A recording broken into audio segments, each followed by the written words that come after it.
Yo, it is your boy Rushquick, and today I'm teaching you how to get a new SCUF controller for free in Call of Duty just using this new setting that they use in the game. And that new setting is a custom button layout. So what you want to do is go to controller. It's literally a second setting. Go to edit button layout, and then make sure you go all the way to the bottom and use custom settings. Now, don't do this in the menus right now because in the menus, it will not even let you do this. You have to start a campaign mission. And also in the first campaign mission, I got a glitch. So I would do it on the second campaign mission because it wouldn't let me do one thing in the mission for some reason. So here's my settings on how I make my controller a SCUF for free, basically. So you're going to want jump on L2 or L1, depending on if you aim or shoot with L2 or L1. If you shoot with L2, then put this on L1. And to slide, you want to use R2, so you can hit those slide cancels by spamming R2 if they're in the game, or you can just hit the slide by pressing R2. And this way you don't have to spam R3 and break your controller. Also, it allows R3 to be a melee button later in this. So reload the same, change weapon the same, fire weapon and aim down sight is your preference. Like I said, if you want to switch them or not.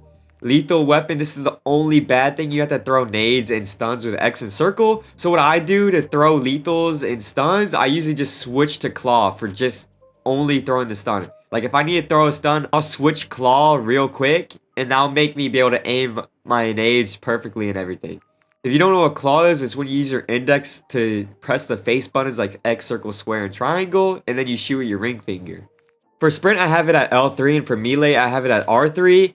Now, if you were an OG Call of Duty player and you slid with R3, that means probably your melee was on circle, and that is not good because you're going to want to punch people at certain points. Like if they're super close, it's just faster than shooting your gun. Because like I said, when you slide with R2, that allows you to melee with R3 as well, except for meleeing with circle, and that is just terrible. And that's what you couldn't do in older Call of Duties. You couldn't slide and punch without taking your thumb off the controller at any time. And that is basically what makes this basically almost exactly like a SCUF.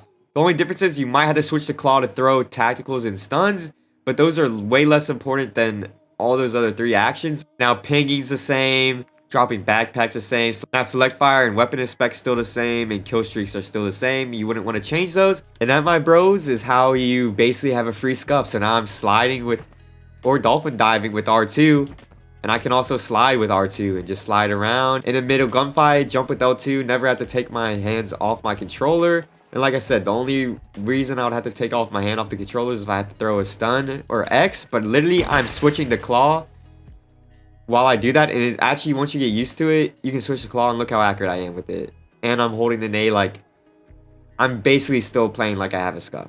So yeah, bros, that is basically how you get a free SCUF in Call of Duty with the new settings. If you liked the video, leave a like. Also hit that subscribe button for more Call of Duty Modern Warfare 2 videos. See ya.